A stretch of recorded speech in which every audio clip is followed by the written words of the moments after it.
This is about the last section of the Life Simplified concepts, and it is called the 10 proactive verbs. Remember that under the Life Simplified concepts, there are 4 basic steps or sections a person must go through in order to have a successful long-term relationship. The easier way to understand or to remember the 4 sections is through 1, 3, 5, and 10. The first section, self-sufficiency, the 1.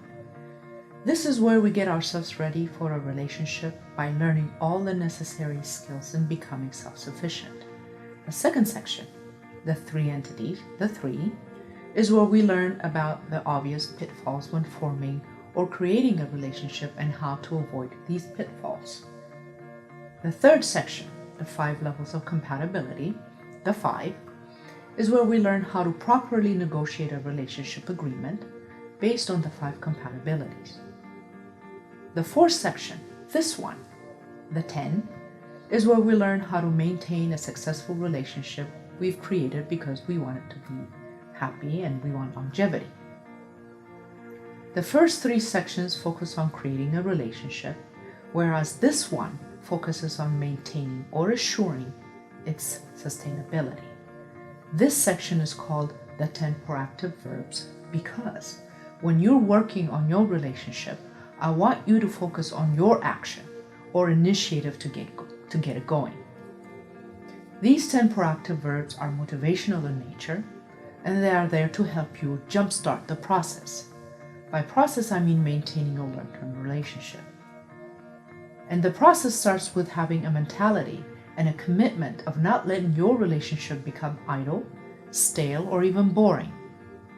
I call this obstacle complacency.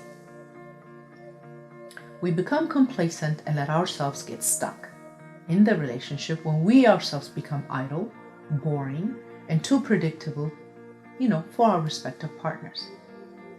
Some people can call it the fire in the relationship dies down or something to that fact, but either way, when that happens, we take our partner and our relationship for granted, and after a while, if we let it stay there for too long, we might cause damage that may not be reversible. To avoid this complacency problem, we need to do something.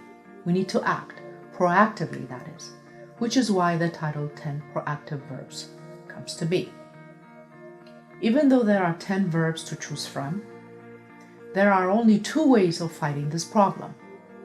The 2 methods I want you to learn and to remember when trying to successfully maintain your relationship is this. 1. The short-term, more common method is through what's called rejuvenation. And the second one, the long-term, perhaps less common method and more complex, is through reinventing ourselves.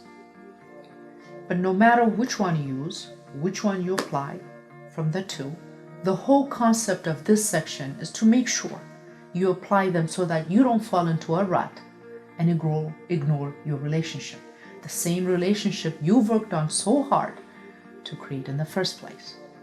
So the 10 proactive verbs are there to help you find guidance and inspiration in reigniting the fire.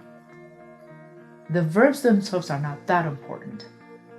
What is important is that they remind us to actively engage in the process in order to fight this complacency and boredom. So the overall lesson for you to learn from this section is not to allow the idleness and complacency to set in, and to apply these proactive verbs or whatever collection of words you might find suitable for you, but to use them to fight back. But the 2 methods with which to fight back are rejuvenating and reinventing yourself. And I will tell you what they are and what they mean in the next video.